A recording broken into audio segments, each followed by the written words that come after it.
Presiden Joko Widodo akhirnya mempercayakan kepada Komjen Polisi Badrodin Haiti sebagai pelaksana tugas Kapolri. Presiden memberikan waktu kepada Komjen Budi Gunawan untuk berkonsentrasi menghadapi kasus hukum yang membelitnya. Selain itu, Presiden juga memberhentikan Kapolri Jenderal Sutarman. Warahmatullahi wabarakatuh.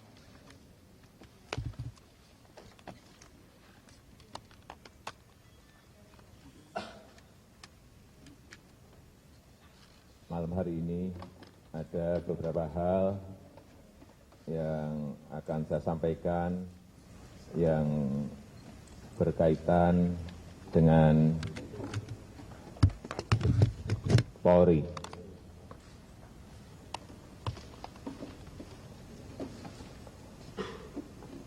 Tadi sore telah saya tanda tangani 2 kepres, 2 keputusan Presiden. Kepres yang pertama tentang pemberhentian dengan hormat Jenderal Polisi Dr. Andes Sutarman sebagai Kapolri. Kemudian kepres yang kedua tentang penugasan Wakapolri Komjen Polisi Dr. Andes Badrodin Haiti untuk melaksanakan tugas, wewenang, dan tanggung jawab Kapolri. Dan juga perlu saya sampaikan sejak proses dari seleksi Kompolnas, kemudian saya ajukan surat ke DPR, kemudian persetujuan dari DPR,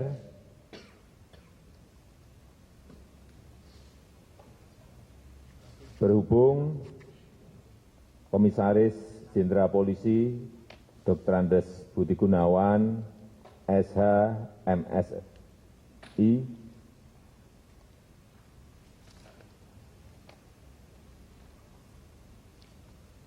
sedang menjalani proses hukum, maka kami pandang perlu untuk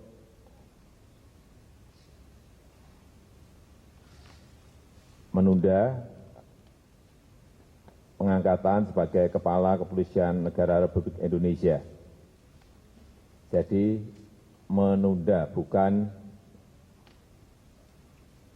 membatalkan. Ini yang perlu digarisbawahi.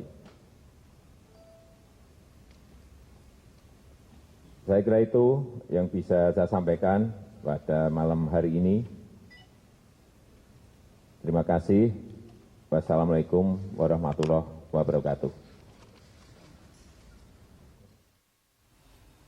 Ya, keputusan Presiden Jokowi tentang Kapolri itulah topik The Headlines kali ini. Dan untuk membahasnya kami telah mengundang Ikrar Nusabakti, peneliti senior dari LIPI, dan juga Bibit Samatrianto, mantan Wakil Ketua Komisi Pemberantasan Korupsi.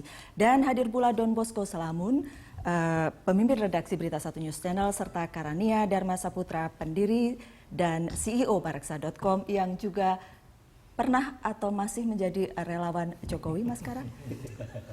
Sudah mantan. Sudah mantan. Bapak-bapak terima kasih sudah hadir di The Headlines. Bang Don, akhirnya sesudah berhari-hari bertemu dengan sekian banyak lembaga dan personal. Iya Nung, kamu buka akhirnya. Akhirnya. Dan saya kira ini berita yang paling ditunggu-tunggu dalam 3 hari belakangan. Setelah seminggu yang lalu Jokowi mengajukan nama Budi Gunawan untuk di fit and proper di DPR. Saya kira ini adalah hasil yang maksimal. Saya ingat Nunung, tadi siang saya ke BB Group kita di Berita 1. Saya kira teman-teman pasti membacanya. Jam 11 persis saya masih bicara, teman-teman, saya baru saja dengar info BG tidak akan dilantik. Badrodin Haiti jadi pelaksana Kapolri, Sutarman dicopot, Suhardi Alyus juga dicopot. Please be aware. Saya hanya senang saja karena info A1 tadi itu Persis seperti Ya. yang Dua kepres yang kemudian ditandatangani oleh Presiden adalah pemberhentian Kapolri Jenderal Sutarman dan pengangkatan Komjen Badrodin Haiti sebagai PLT Kapolri. Ini jalan tengah, Mas Kara? Ya, saya kira ini solusi yang terbaik untuk situasi saat ini dan saya kira memiliki resiko politik yang paling kecil. Jadi saya mendukung solusi yang diambil oleh Pak Jokowi kali ini. Karena berapa hari ini memang desakan sangat kuat begitu Pak Ikrar ya? Ya, akhirnya Presiden menyadari bahwa yang namanya hak prerogatif itu ada batasnya. Kenapa saya katakan ada batasnya? Karena biar bagaimanapun beliau juga harus memperhatikan suara-suara rakyat, khususnya dari para pendukungnya.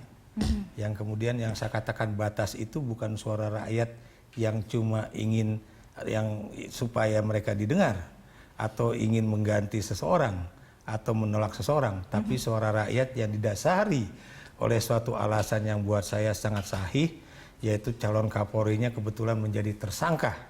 Karena bahkan mungkin baru sekali ini ya relawan turun ke jalan dan kemudian mengappeal Presiden untuk kemudian tidak mengangkat. Ya, kalau buat saya ini menjadi suatu hal yang satu tren politik baru ya, di mana kemudian kesadaran dari para relawan itu bukan cuma mendukung secara mati ya atau mendukung tanpa kompromi seorang presiden yang didukung pada masa pemilihan umum presiden, tapi dia juga bisa mengingatkan presiden yang didukungnya dengan kalimat-kalimat bahwa kami mendukung Anda demi perbaikan negeri ini. Dan karena itu Anda juga harus sesuai dengan janji-janji politik Anda yang ingin memberantas korupsi, termasuk mafia. Dan dalam kaitan ini memang tentunya karena kebetulan ini terkait dengan calon Kapolri yang sudah dinyatakan oleh Komisi Pemberantasan Korupsi sebagai tersangka, dan biasanya KPK itu tidak pernah salah di dalam menentukan seseorang menjadi tersangka, yang artinya dia pasti akan masuk tahanan berapapun jumlah masa tahanan itu, apakah 2,5 tahun, 4 tahun, 5 tahun, tapi yang jelas biasanya orang yang dinyatakan sebagai tersangka tidak pernah lolos di dalam pengadilan tipikor. Iya.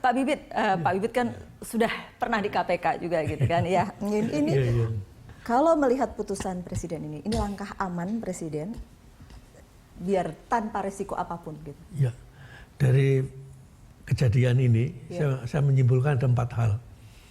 Yang pertama, betapa sulitnya memberantas korupsi di Republik ini. Yang kedua, persepsi pemberantasan korupsi pun masih beragam. Jadi belum sama ini pemberantasan korupsi itu begini-begini. Karena apa? Orang masih berpendapat bahwa korupsi itu sebagai kebiasaan. Ada juga yang mengatakan korupsi itu sebetulnya mismanagement aja. Ya, yang ketiga, harusnya korupsi adalah kejahatan. Yang ketiga, dalam posisi seperti sekarang ini, KPK selalu dipersoalkan. KPK arogan, KPK macam-macam gitu kan. Tidak ngikutin aturan hukum segala macam. Padahal tadi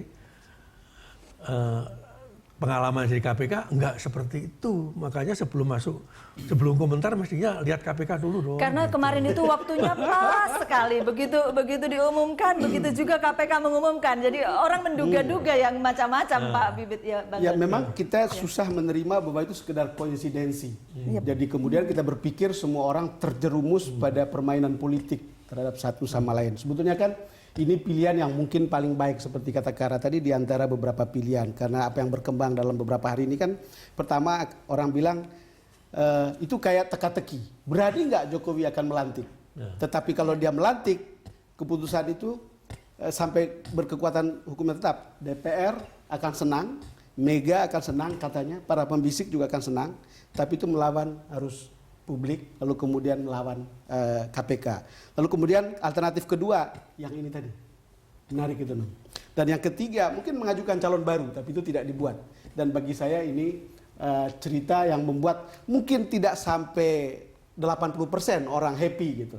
Tapi setidak-tidaknya persoalan sudah sampai di tahap tertentu yang membuat kita pikir, oh ini lebih baik sekarang ini. Persoalan bisa didinginkan sekarang sampai kemudian sambil menunggu proses. Kesimpulan saya keempat kan belum bisa. Oh iya, saya sampai lupa Pak. Yang keempat sebelum ke Mas Kara. Ya.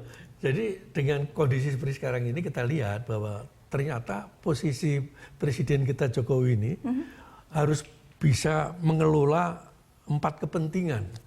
Ya, 4 kepentingan yang menjadi rambu-rambu bagi dia untuk melaksanakan ide-ide dia. Yang pertama adalah kepentingan pendukungnya. Tadi kan dikatakan ada mantan relawan itu kan. Itu nanti kalau Pak Jokowi itu nggak melaksanakan masih relawan gitu melaksanakan janjinya, itu akan diprotes habis-habisan tuh. Ya, kemudian yang kedua adalah kepentingan partai pendukungnya. Ya. Yang ketiga kepentingan wakilnya, itu kan orang lain juga. Ya. Yang keempat adalah kepentingan lawan politiknya, kan ada PIH, ada KIH, ada KMP itu kan. Nah ini menimbulkan posisi sulit sehingga ya alhamdulillah dia mencoba mengeliminir ya friksi, jangan sampai menjadi konflik, saya kira gitu. Oke, kita break dulu kalau begitu ya, nanti saya akan ke Mas Kara sesudahnya. The Headlines akan kembali sesaat lagi.